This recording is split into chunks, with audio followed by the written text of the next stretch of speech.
आखिरकार सब कुछ बंद क्यों है? सुख की सरकार बोलते हैं तो सुख किसको मिल रहा है? सभी तो दुखी है। उनके मंत्री ही जब कह रहे हैं। अभी हाल ही में उसी दिशा में चीज़ें हुई हैं जिस दिशा में चीज़ें दिल्ली में की गई थी केजरीवाल की सरकार के द्वारा, और उसमें कुछ लोगों को लाभ देने के लिए प्रयत्न किए गए। हिमाचल प्रदेश में इन्होंने कहा कि एक्साइज पॉलिसी हम ऐसे लाए हैं कि हम हिमाचल प्रदेश में 40% इंक्रीज के साथ, रेवेन्यू इंक्रीज के साथ हम बहुत बड़ा पैसा इकट्ठा करेंगे।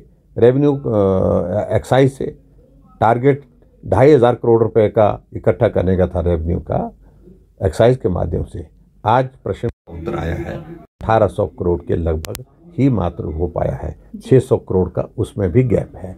तो इसका मतलब वो 40% नहीं, वो जाकर के इनकी ग्रोथ जो है 16 और 17% के बीच में अटक गई है। तो झूठ बोल करके ही ये चलाए जा रहे हैं, लेकिन अब की बार मुझे लगता है कि मुंह की खानी पड़ेगी। जी, एक्साइज पॉलिसी का जिक्र सर आपने यहाँ पर किया, और अंदर भी आपने बजट पर चर्चा के दौरान भी एक बात कही कि कहीं ना कहीं केजरीवाल मॉडल की ओर हिमाचल सरकार भी बढ़ रही है, और जैसे हालात वहाँ पर बन गए, जिस तरह से वहाँ मंत्री जेल में हैं, ठीक वैसी स्थिति हिमाचल में आ सकती है। देखिए, वही स्थिति हिमाचल प्रदेश में है निश्चित रूप से, क्योंकि इन्होंने क्या किया, छोटे छोटे जो कॉन्ट्रैक्टर थे उनको सबको बंद कर दिया, बड़े कॉन्ट्रैक्ट बड़े यूनिट बनाए, बड़े यूनिट बना करके बड़े ठेकेदारों को लाभ देने की कोशिश की। एक तो रोजगार की दृष्टि से वो सारे के सारे जो है वो बेरोजगार हो गए, एक बात तो हो, और दूसरी बात जो इंक्रीज उन्होंने प्रोजेक्ट की वो इंक्रीज हासिल नहीं हो रही है, और ठेकेदार जाकर के कुछ कोर्ट में चले गए हैं।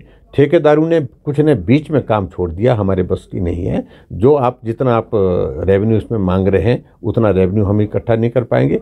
और यही मैं कहना चाहता हूँ, 2016-17 में भी इस तरह से प्रयत्न किया था, मोर देन 200 करोड़ रुपीज़ का लॉस उस कारण से भी हुआ था, वो भी कांग्रेस की सरकार थी।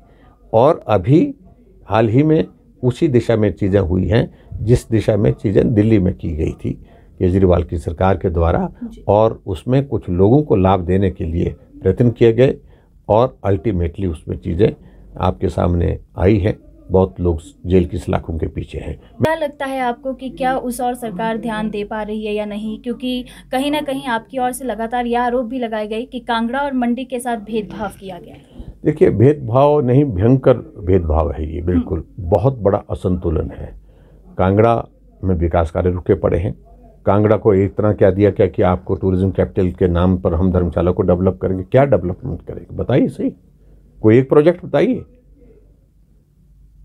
1 साल के कार्यकाल में एक भी चीज़ नहीं हुई, और उल्टा जो भारतीय जनता पार्टी ने वहाँ पर कन्वेंशन सेंटर का प्रपोजल रखा था, 200 करोड़ रुपए का कन्वेंशन सेंटर हमने बनाने की योजना बनाई थी, वो भी आजकल हवा में, वो उसका भी कुछ हुआ नहीं। और उसके बाद मंडी के साथ भी इसी प्रकार से हुआ, और टूरिज्म को खड़ा करने की बातें कह रहे थे ये कि यहाँ टैक्सी, यहाँ हमारी हेली टैक्सी लगेगी। जो चलाई हुई हमारी गवर्नमेंट की पवन हंस की जो टैक्सी लगी थी, हेली टैक्सी चंडीगढ़ से शिमला, शिमला से कुल्लू, शिमला से मंडी, मंडी से धर्मशाला, इस प्रकार की वो बंद पड़ी है सुखू जी की सरकार में। इन सारी चीज़ों का जवाब उनको देना होगा। आखिरकार सब कुछ बंद क्यों है?